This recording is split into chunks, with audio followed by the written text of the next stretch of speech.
আজি এটা বিশেষ কথা আপোনালোকক অৱগত কৰিব বিচাৰিছোঁ।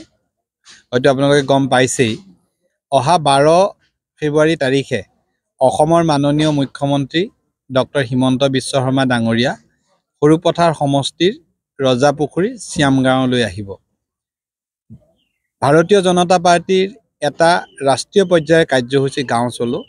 গাঁৱলৈ গৈ গাঁৱৰ ৰাইজৰ সৈতে মত বিনিময় কৰি যোৱা 10টা বছৰৰ মোদী চৰকাৰৰ সফলতাসমূহ ৰাইজৰ লগত শ্বেয়াৰ কৰা, ৰাইজৰ সমস্যাসমূহ বুজোৱা, লগতে ৰাজ্য চৰকাৰৰ আঁচনিসমূহৰ সম্পৰ্কতো মত বিনিময় কৰিবৰ বাবে প্ৰত্যেক কাৰ্যকৰ্তাই গাঁৱত এৰাতি যাপন কৰা আৰু গাঁৱৰ লোকৰ লগত আলোচনা কৰা এটা সিদ্ধান্ত হৈছে।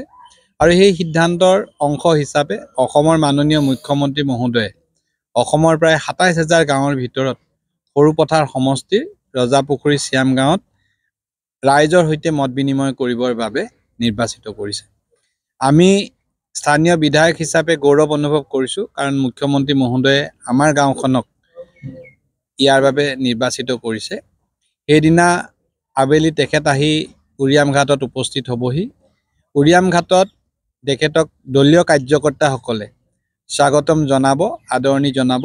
কাৰণ ইয়াত যি ঠাইত আমি ৰজাপুখুৰী শ্যামগাঁও বৌদ্ধ মন্দিৰৰ প্ৰাংগণত গাঁওবাসীৰ সৈতে তেখেত মিলিত হ'ব, ইয়াত স্থান কিছু কম হ'ব।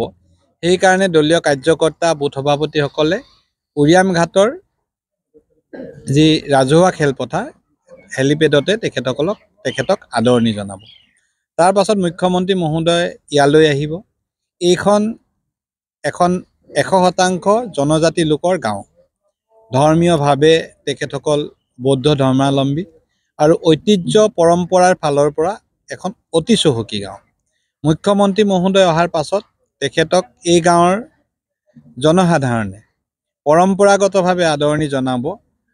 ইয়াত এই গাঁৱৰ এই বুথৰ ৰাইজৰ সৈতে মত বিনিময় কৰাৰ পাছত মুখ্যমন্ত্ৰী মহোদয়ে প্ৰধানমন্ত্ৰী আৱাস যোজনাৰ এটা ঘৰ পৰিদৰ্শন কৰিব আৰু ইয়াৰে ভাস্কৰ শ্যামগোহাঁইৰ ঘৰত নৈশ যাপন কৰিব। সেইদিনা গাঁৱৰ 10জন বিশিষ্ট ব্যক্তিৰ সৈতে মুখ্যমন্ত্ৰী মহোদয়ে নৈশ আহাৰ গ্ৰহণ কৰিব আৰু বিভিন্ন ব্যক্তিক সাক্ষাৎ কৰিব।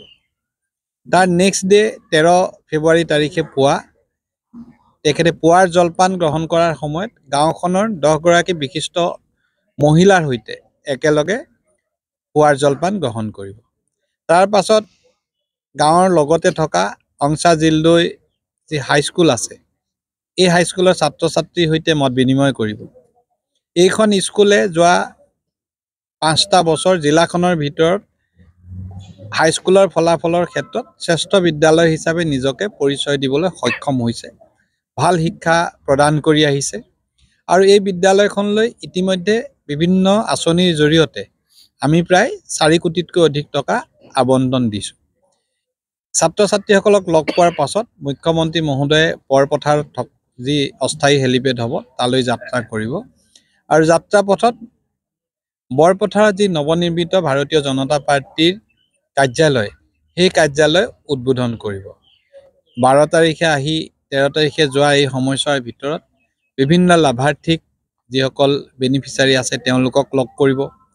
ছাত্ৰ সংগঠন বা জনজাতীয় সংগঠন, ৰাজহুৱা সংগঠনৰ বিষয়ববীয়াকো তেখেতে সাক্ষাৎ কৰিব। আৰু আমি আশা কৰিছোঁ যে খুব এটা আমাৰ কাৰণে স্মৰণীয় দিন হ'ব।